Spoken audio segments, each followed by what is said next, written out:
Let me guess. You've tried to lose weight before, more than once, maybe more than you want to admit. And it's not like you didn't try hard. You followed the plan. You cut the calories. You did the workouts. And at some point, every single time, it fell apart. And the worst part isn't the weight. The worst part is that quiet thought in the back of your head that says, maybe I'm just one of those guys who can't do this. I want to address that directly today. Because that thought is wrong. Not motivationally wrong. Not, you just need to believe in yourself wrong. Factually wrong. And I'm going to show you exactly why. And exactly what's actually been happening every time you've tried and failed. Because once you see it, you're going to realize it was never about you. Here's what I want you to think about for a second. Every time you've started a diet, you started it the same way. You decided you were going to eat less. Maybe it was counting calories. Maybe it was cutting carbs. Maybe it was just being better. Smaller portions, less junk, more discipline. And for the first week or two, it kind of worked. You felt the momentum. The scale moved a little. You told yourself this time was different. And then somewhere around week 2 or 3, the hunger showed up. Not just regular hunger, obsessive hunger. Food was on your mind constantly. You'd be at work thinking about what you were going to eat when you got home. You'd be lying in bed at night thinking about snacks. And eventually, maybe one bad day, maybe just one moment where your body took over completely, you gave in. And then it snowballed. If that story sounds familiar, here's what I need you to understand. That is not a story about failure. That is a story about biology. Specifically, it's a story about what happens when you try to lose weight without addressing the one thing that controls whether weight loss is even possible in the first place. And almost every diet on the planet skips it completely. Let me explain what's actually been happening inside your body. Every time you eat, especially when you eat the kind of processed, engineered food that lines most grocery store shelves, your body goes through a cycle, a spike and a crash.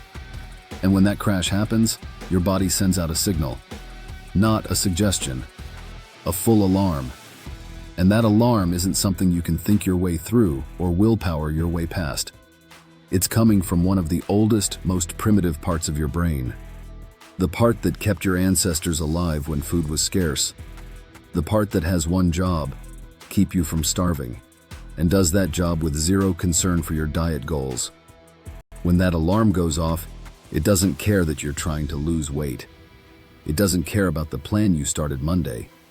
It doesn't care about the progress you made last week. It says, eat, now.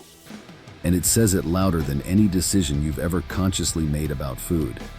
So you're sitting there at 10 p.m. thinking, why can't I just stop? And the answer is, because you're not fighting a craving. You're fighting your survival mechanism. And your survival mechanism was built to win. This is the cycle most men over 40 are stuck in. And the brutal part is, most of them have no idea it's happening. They just think they're weak. They think they lack discipline. They think some guys just have it and they don't. None of that is true. They just haven't been shown what's actually driving the cycle, or how to break it. Here's the part that, once I explain it, is going to make you rethink every diet you've ever tried. Most diets don't just fail to fix this problem. They actively make it worse. Think about a low-calorie diet. When you dramatically cut calories, your body reads that as a threat, as scarcity. And its response to scarcity is to slow your metabolism and increase hunger signals so you eat more. It's trying to protect you. It thinks you're starving. So you're fighting a slowed metabolism and stronger hunger signals while eating less food. That is the exact experience most men over 40 describe when they talk about dieting. Exhausted, obsessed with food, losing almost nothing despite suffering constantly. Now think about intermittent fasting. For certain people in the right situation, it can work well. But for a guy with this underlying cycle already running in the background, you skip breakfast. The alarm fires louder. You get to your first meal ravenous. You overeat. The spike happens. The crash follows. The alarm fires again. And now you're in a worse version of the same cycle you were already in. What about low carb? Again, context matters. But for someone whose body has been running on a certain fuel source for decades, going cold turkey sends your system into a kind of confusion. Your energy tanks. Your brain fogs. Your performance drops. You feel terrible. You quit. And you add another failed attempt to the list. Here's the pattern I want you to see. Every single one of these approaches tries to change what you eat, or how much you eat, without first addressing why your body keeps overriding every decision you make about food. It's like trying to bail out a boat without plugging the hole. You can work as hard as you want. The water keeps coming in. So when I was going through my own health crisis, when I was trying to figure out how the body actually works, not just what diet culture says, this is the question I kept coming back to. What if the sequence is wrong? What if you can't lose weight effectively until you first address the underlying cycle that's been fighting you this whole time? What if the reason diets fail isn't discipline? It's order of operations? And here's what I found. When you fix the cycle first, when you address the actual root cause before you try to lose weight, everything downstream changes. The hunger that felt impossible to manage, it becomes manageable. The cravings that derailed every plan you've ever made, they lose their power. The feeling of fighting your own body every single day, it stops. Because you're not fighting anymore. You're working with your biology instead of against it. And I want to be honest with you. This isn't about eating perfectly. It's not about willpower. It's not about some extreme protocol that requires you to overhaul your entire life. It's about doing things in the right order. Phase 1 comes first, not phase 3. Not cutting calories, not more cardio. Phase 1. And until phase 1 is handled, nothing else you try is going to stick the way you want it to. That's the thing nobody told you. That's the thing I wish someone had told me before I wasted years fighting the wrong battle.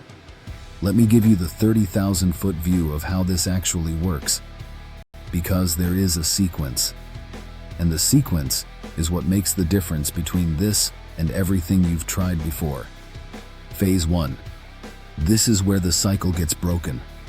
This is where your body gets a chance to reset, to stop running the pattern that's been overriding your decisions for years. Most people feel something shift in the first few days. Not weeks, days. Because when you address the root cause, the body responds fast. I'm not going to walk you through exactly what phase 1 looks like here. That's in the system. But I will tell you this, it is not what you think. It is not extreme. And it is the single most important step, because without it, everything after it is harder than it needs to be. Phase 2. Once phase 1 is handled, your body starts to remember something it's been slowly forgetting for years. A capability that most men over 40 have lost without even realizing it. When it comes back online, you'll notice it. And phase 3 becomes possible in a way it wasn't before. Phase 3. This is where the weight actually starts moving. And the difference between doing phase 3 after phase 1 and 2 versus jumping straight to it from the start? Night and day. Same effort. Completely different results. Because the foundation is finally solid. Phase 4. This is what all of it is building toward. Freedom from the cycle. Not temporary freedom, where you're always one bad week away from starting over. Actual freedom, where you understand how your body works, you know how to maintain it, and you're not constantly fighting it.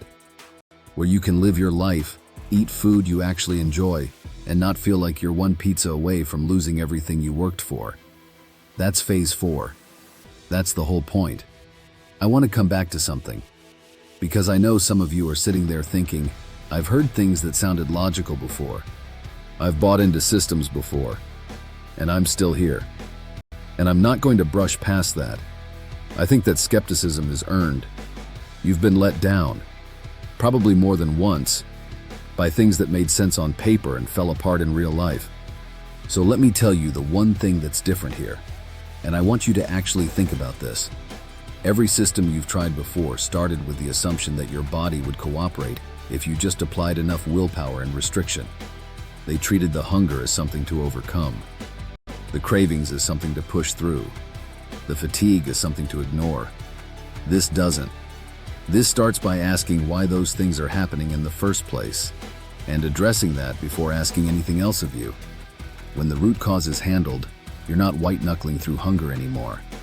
You're not fighting your own biology every single day. The fight gets easier because the source of the resistance is gone. That's not a motivational claim. That's what happens when you fix the right problem in the right order. If you've failed at roughly the same point every time you've tried to diet, that's not bad luck. That's a pattern. And patterns have causes. This addresses the cause. Here's where I want to leave you. You've been trying to solve a problem with the wrong tools. Not because you're not smart. Not because you don't care. Because nobody handed you the right tools or told you the right order to use them. That ends here. The 4-phase freedom protocol exists because I went through my own version of this, the hard way, and figured out what actually works. Not what sounds good in a diet book. Not what performs well in a 6-week study.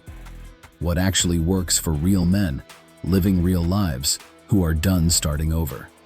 Phase 1 is where it begins. And if you want to know exactly what Phase 1 looks like, step by step, in plain language, with no fluff and no guesswork, it's all in the link below. Go grab it. See what Phase 1 feels like when you actually do it right. And then come back and tell me it feels like every other thing you've tried. I'll be here.